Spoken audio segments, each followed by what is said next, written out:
Bonjour. Si je vous posais la question, qui a été le plus grand inventeur de tous les temps? Quel nom feriez-vous?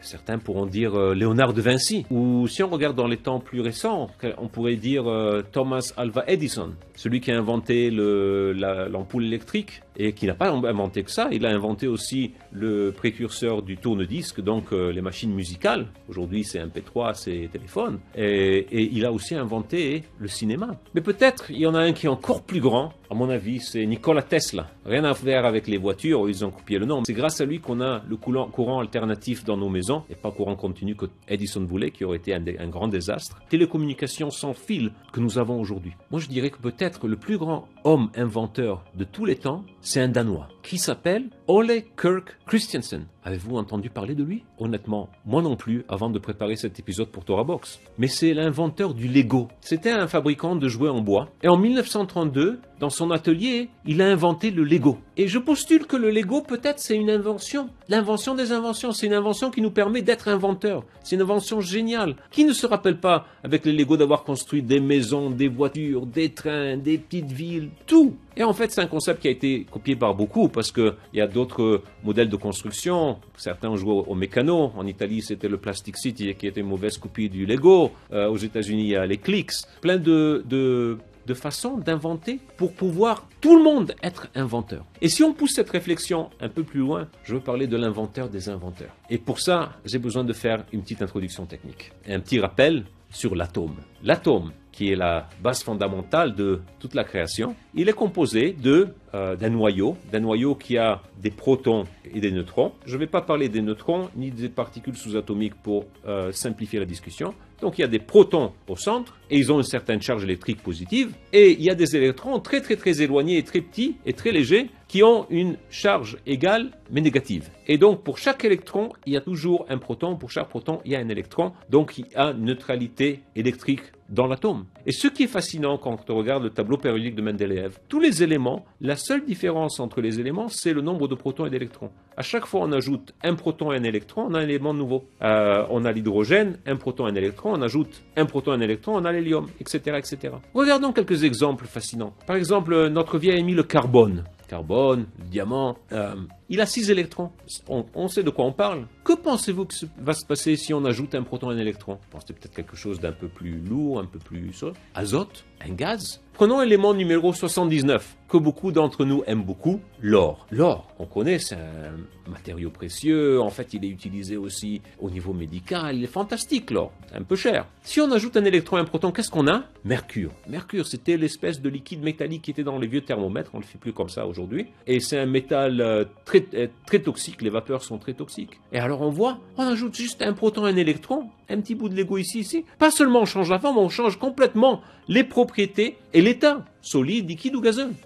En fait, en restant dans le fait qu'on dit que on a le même nombre d'électrons et de protons, Rav Ephraim Waxman avait dit quelque chose de fabuleux. Il dit, quand on dit qu'Akadosh Baruch Hu, il est Mezavek Zivubgim, qu'on interprète toujours, il fait toujours des shidurim, pour chaque homme il trouve la femme correspondante, il dit, ça veut dire que pour chaque électron, il trouve un proton. Il y a toujours une neutralité électrique, dans toute la matière il y a. Et parfois on force une non-neutralité dans nos batteries, dans nos circuits électriques et tout ça, mais c'est une toute petite. Mais si par exemple il dit, si on pouvait avoir une poignée d'électrons dans la main, tout le monde serait chamboulé. Il y aurait un champ électrique insupportable qui détruirait le monde. Mais maintenant, ce qu'on peut faire, c'est le Lego des Lego. On prend différents éléments, on les connecte entre eux et on a quelque chose encore de différent. On a déjà vu ensemble qu'on prend le sodium, un métal très dangereux, avec le chlore, qui peut former un gaz mortel, on les met ensemble, ils s'unissent, ils forment un ACl qui est le sel de table, fondamental à la vie. On prend un oxygène et on prend 2 hydrogènes, on les met ensemble et qu'est-ce qu'on a? L'eau,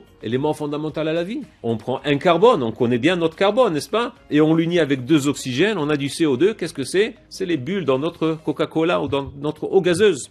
Donc nous voyons comment tout l'univers est pratiquement la combinaison logique et ordonnée d'atomes qui sont formés de protons et d'électrons. Ça, c'est l'invention des inventions qui vient du plus grand inventeur des inventeurs. Et en fait, si on regarde la création d'Akadosh Baruch Hu, on peut pousser la réflexion un peu plus loin, au niveau plus macro. Par exemple, quand on regarde les organismes vivants, ils ont tous des cellules. Et même si toutes les cellules sont différentes, elles ont des similarités, elles ont des éléments en commun. Par exemple, l'ADN.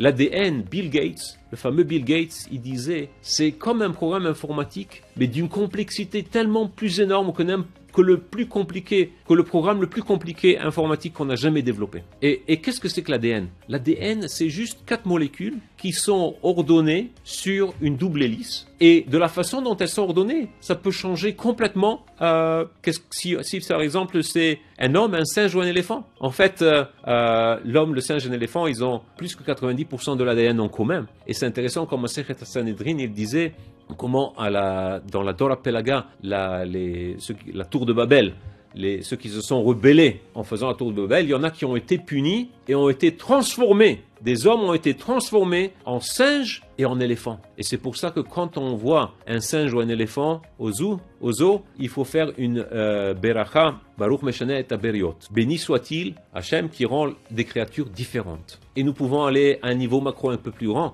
Si on voit par exemple les mammifères, ils ont tous des structures similaires. Colonne vertébrale, un cœur, un estomac ou plus d'estomac, des jambes, des yeux, nez, bouche, etc., etc. Donc, en fait, le plus grand inventeur, c'est pas celui qui invente 6 choses différentes, c'est celui qui, avec une même plateforme technique, réussit à faire toute la création. Et ici, nous avons vu qu'avec juste 2 éléments, un proton et un électron, vous changez le nombre, vous les arrangez de façon différente, vous les combinez ensemble, des éléments ensemble, et vous formez des molécules, et vous formez les molécules ensemble, et vous formez de l'ADN, et vous formez des cellules, et vous formez des êtres humains, vous formez tout l'univers grâce à ça. Ça, c'est l'invention des inventions. Et juste pour conclure, en paraphrasant Rav Avigdor Miller Zatzal, il disait, quand on voit plan, qu'il y a de la planification, il y a un objectif, il y a un but, dans la création, on voit la main de Dieu. Et c'est ce qu'on voit là, quand on voit comment la main de Dieu, partir de quelque chose de très petit, très simple, juste en changeant le nombre,